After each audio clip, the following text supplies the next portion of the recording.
Hi, everybody. Welcome back to another episode of the Search Podcast. I'm Elliot Manning. This is episode 28. Last week's episode was just me, myself and I.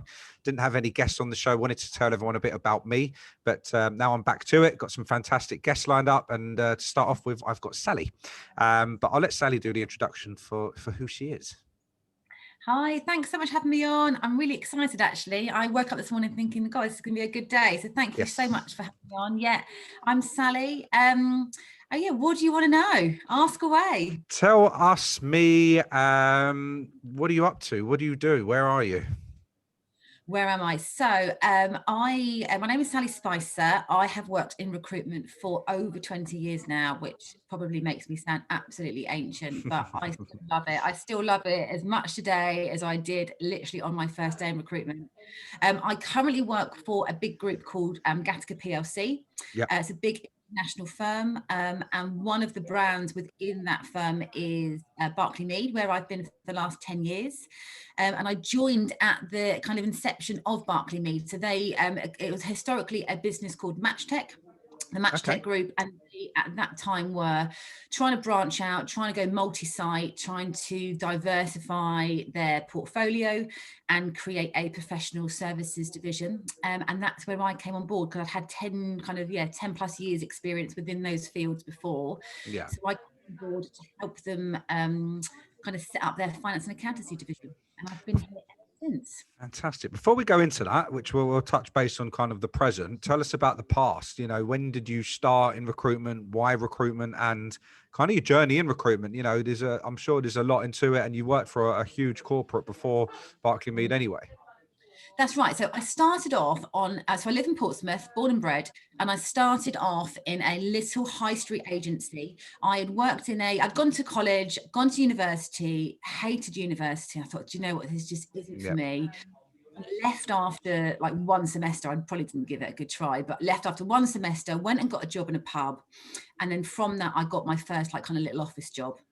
And I was there for probably about 18 months or so, just working like in an admin role, and sadly got made redundant. And I literally thought my world had ended. I was absolutely gutted. I still remember that feeling now. And honestly, when I speak to candidates who are experienced redundancy, I've got that immediate kind of empathy of like, God, you know, it was an awful time. But then I temped for a little while and then got my first role in recruitment. And I'd been applying for all these jobs. I didn't really know what I wanted to do, and been offered a job, but still went to this interview for this recruitment job because I thought, you know what? I think I just really genuinely want to help people. And that's what I said to the person who had interviewed me. So I was the first person that they saw out of kind of 10 people that day. And I was the only person who said to them I wanted the job. And I was the only person who said, look, I recognise this is a sales role, but genuinely I want to help people. And that's why she said that she hired me. So very successful little business. And I worked on a temp desk there, and I just loved it. I loved the pace. And it was like admin, clerical, receptionist. And I absolutely loved it. And I just got the bug. And I think a lot of people in recruitment kind of, it's a love it or hate it, isn't it? You either love it and stay, or you think, geez, this isn't for me. And I'm off. Over my 20 years, I've seen a lot of people make both those decisions. It's got to be right for you, hasn't it, really? Of course, there's many people. Yeah, so then I left there and went to work for Robert Half International, which I think genuinely was my kind of training ground. And the story is that I was actually contacted by a PA, so someone who was looking for a PA role. And it was actually someone who was working for Robert Half, and she was just trying to scope out the market because they were looking for someone to join their team. So she was having that kind of candidate experience, thought, this girl knows what she's doing. And yes, I went to join them, and I genuinely didn't look back. I just absolutely loved the environment. I loved the culture. I loved everything about it. It was just, it was an amazing place to work. And I still have really fond memories, and I'm still in contact with the people I used to work with. Amazing. So it was a really, really good place to work. Yeah. So after your 7-8 years in the business at Robert Half, did you ever get to a point where you were in a management role? Were you just working as more in an individual contributor? Did you have much? Yeah, quite early on. It was probably about 18 months to 24 months in. I moved into like a TL role through that team. So at that time I was working on their office team division, which was their kind of clerical team. And yeah, absolutely loved it. Worked my way up in terms of the ranks of the billing ranks in the UK, sat on teams that were responsible for training other people and people building their desks. So I had like more of like a holistic role, but also kind of an operational kind of day-to-day role of managing a team. And then I went off and had baby number one. Yeah. And kind of came back and thought, I need to do something different. I really need a different challenge and something else. And at that point, our account temps division, which is just like a contract team, was going through some challenges and changes. And they said, look, we want you to do what you've done on office team to the account temps division. So grow it, develop it. And they basically merged the two teams together. So I managed both of those. And again, it was a good challenge. And I loved, I think that's really when I fell in love with finance and accountancy. And I love, I love, but I'm just passionate about it. I just think that's amazing. Yeah, I'm passionate about accountancy. And I think, if ever I was on Mastermind in that black chair, it literally would be my subject. It would be, because I think there are so many interesting intricacies around the industry and, around the specialism that kind of keeps you interested, doesn't it? When you're working jobs and trying to connect with people, I find that bit really, really interesting. Amazing. So when you were working in the business, you mentioned that you had your first baby whilst in the role. You had two teams of responsibility, which were merged, and you had it all going on. What changed? Did anything change moving forward from there? Did you find it quite tough to manage, as being a mum, going to work, having this responsibility? Where did that lead you? What changed when I had baby number one? It didn't really, and the reason was I worked in the Portsmouth office, which was an office of women, so there really weren't that many men in the office. They were all working mums. We'd all had babies being there, or the majority of us had, in quite quick succession. So it was a real culture that we just looked after each other and we really backed each other. And there was such a strong team. There was always someone else there to fall back on if you needed some support, which was really, really good. Where my relationship with Robert Half probably changed was when the recession hit and I was pregnant with baby number two. Yeah. And at that point, they had made the decision the release on our particular office was running out. And they had a massive office in Southampton, which was probably a quarter of capacity, which had a very huge overhead. So they basically consolidated 3 offices into one, which as the crow flies looks like a 20-mile commute. Yep. But in the reality is an hour and a half each way. It was a really, pregnant with baby number two, and it was coming back, and it was the culture changed completely because we had new management, all the rest of it. And it was at that point that I walked back in the office after a very short maternity leave, like as you're talking like 16 weeks, because we were in the middle of a recession. It was just, everyone's just got to get back to work. And I thought, I'm not going to be here in 12 months time. I honestly need to make a change. And that's, and 12 months to the actual day I started at Barclay Meade, which was just fantastic. Great. So where are they based? Are they based down south as well with where you are? Yeah, so basically Whiteley, which is where our office is, halfway between Southampton and Portsmouth, so bang in the middle. So yeah, there was, and it wasn't just the commute, it was about being part of something new. What I didn't want to do, having sold against my competitors for the last 8 years, was to go and work for one of them. It just kind of didn't feel right to me. So the opportunity to set up something completely new and to be part of something and use all the experience that I had to, make a different mark in the market was the thing that really kind of drove me to kind of make that decision and join Barclay Meade, which was really good. Did you find, and I hope I'm asking the right question here, like with having, you know, a couple of kids at home, such a big, again, another responsibility to set up a, you know, and take the leap, you know, into a new business. How did that work for you? There's a lot of recruiters out there and a lot of people who are always worried about taking that leap, you know, faith into something like that when they've got such responsibility and, you know, they can't, you know, I suppose make sense of it themselves. So it's just good for them to know kind of where you sat with it. I think, and hopefully I'm not oversharing here, but at the same time of having two kids and moving, I then separated from the children's father. Yeah. And I just think that puts a completely different dynamic on everything. I think I've been brought up by a single working mum. And so I think I've always had that instilled in me.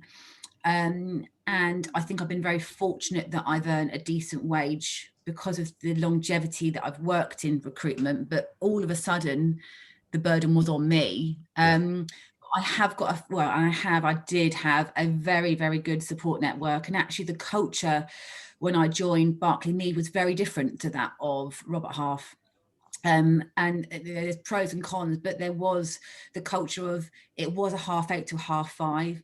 Everyone did, you know, get up and leave. People did have a lunch break there. It was more of a family feel. It was a much bigger organization where everyone was in one place because we were in a head office environment. And I do think that allows a lot more diversity in terms of your kind of working culture. And thinking about, and we'll probably go on to this, my management style, it's changed significantly over the years because of my environment. Fine. And I had so I've now had baby number 3, no more. And my youngest has just started school, but I've had my childminder from my first baby. So I had her for 14 and a half years. So yeah, it was, she was like an extension of her family, which is amazing. So you said we'll go into it. Let's do it. Talk to me about your kind of management style. What's changed? What is your style? Do you have a way? How do you work? You know, I suppose, what makes you, and this is like an interview question, what makes you a good manager? Well, I don't know, I am always a good manager. And I think that's the first step to, you know, to any kind of management or level of responsibility. I think so many things have changed over those 20 years. I think people's motivations to come to work have changed. I think there are so many different types of recruitment consultant that you can have. And I think it's really important to try and tap into people's passions and try and make the job as fulfilling as physically possible. And I think there are a lot more skills now that people need to be not only successful in recruitment, but also have the resilience needed to work in recruitment. And I've tried to adapt my management style to be far more supportive. You know, working for a big American corporate, it's all sales, top of the leaderboard. It's all activity, you know, that's all it is. But it drives results. Whereas it's far more of a holistic view that I think I've got now to what I did before. Fine.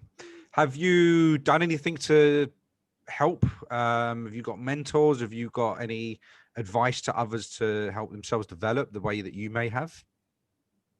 I've been very fortunate that I've had various kind of coaching programs that I've been, you know, invested in to go on and things like that. I think mentors are a fantastic way, whether that's you know, a mentor that you say, well, we are having a mentor-mentee relationship, or actually just somebody that you kind of, you know, go and kind of chew their ear. It doesn't have to be as formal of saying it's a mentor, but absolutely, I try as much as I can to network, not only internally in terms of my own organization, but also externally as well, because I think you can learn so much from other people.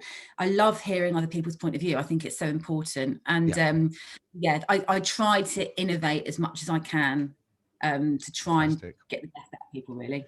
Have you ever encountered and this is just something I'm going to throw out there, if you can help me with it or not, have you ever encountered a particular moment in your career where it has basically made you feel like that you wanted to get out? You know, you didn't want to do it anymore, you just had enough, and this is the biggest challenge you've ever had, and you know, you may have overcome it. Anything that stands out at all? Oh yeah, and there's like probably loads of them. Yeah. Do you know what? I think that the last 6 months has been really challenging. I don't think it's all been bad. Yep. I really don't think it's all been bad, but I've had a couple of situations, and it happened twice in the space of 2 weeks, where some of my long-term standing clients did something that would have, it kind of goes against anything that we've ever worked towards before. Yeah. And I think because it happened twice in 2 weeks, and I felt, because we've had such a long-standing relationship, I took it really personally. And I think in my first steps in recruitment, my first path, the minute I detached myself from it and thought, stop taking it personally, it's not you, then the candidate's it's not you they're letting down because they haven't turned up for work. I then was able to detach myself, but that really flipped on its head in the last 6 months, and I found it really, really difficult to deal with. So I had to do a lot of work on thinking, it's not you, it's a situation, people are under pressure, they're behaving in these ways because they feel, so yeah, there you go, answered your question. Yes, in the last 6 months, but I would never actually I wouldn't ever walk away. I can't, it's in my blood. I know the feeling. I've done this now, well, not as long as yourself, I think about 14 years. And yeah, there's been plenty of occasions where I've had that feeling. But that's part of the thrill, isn't it? That's part of what keeps you in. I don't even think it's just recruitment. I think it's just everybody and anyone in any job, in any career, in any industry. But at the same time, as everyone in recruitment, we always feel like we get it harder than everybody else. But it's just what we do. But the satisfaction that we get once we've overcome that and moved forward from it, you look back and like this, we just talk about it and that's it. But you don't, you look at the next best thing, and you'll always find another client that will take over that relationship, for example, that's better. And that's just the way it works in our industry, right? And we've been there and done it many times. Yeah, exactly. Yeah. So moving forward to kind of, getting to near to a wrap up, like tell me a bit about kind of your plans, where you're up to. You've got a new little venture going on as well, which I'd love to hear a little bit about. And, what's 2021 looking like for you? 2021 is looking bright. I have come into this year thinking, we need to spread more positivity. Yep. And I appreciate everyone's in a challenging time at the moment, but actually we need to, look after each other and just be a bit more positive. So so in terms of my day job, my Barclay Meade, we have got some really exciting initiatives going on at work. A lot of them centered around how we can help our clients and candidates with knowledge or resource, or, it's not all about can we help you fill your jobs. It's more of a holistic view, which I think is really, really exciting. And I'm involved in that project. Yep. On the side, if you like, I've set up a career coaching business, which I'm really excited about getting more traction on this year. So it's been something I've been working on for quite a while, but formalized it, if you like. So that's something I'm really excited about as well. What's the career coaching? What does that mean for those that are listening? Who are you coaching? Who am I coaching? Well, it all came about really. I was talking to candidates more so in the last kind of, hit. Yeah. And I found I was kind of helping candidates with, the CV writing. They weren't getting their CVs through. They weren't getting to interview. When they were getting to interview, they felt so nervous, or they weren't being prepped properly. And one of my candidates said, God, no one preps me like this for interview. And I'm like, but why not? This is the most important bit. If you've got through the brutality of the CV sift stage, you want to make sure you're absolutely nailing it at interview. So I set up a business which basically helps to coach people through that process. So understanding what it is they want out their next career fulfillment, what isn't working in their current role. I've got a program called Left Out There on a Limb, which is people who feel like they're on a limb at the moment, maybe they've been made redundant and suffering with some confidence issues. So really helping them to identify what it is they're looking for, help them get their CV together, help them market themselves and get themselves out there. And then when they do get that interview, have like a one-to-one session with me to really hone in on how they can effectively sell themselves, because it is really cringy, isn't it? Really cringy.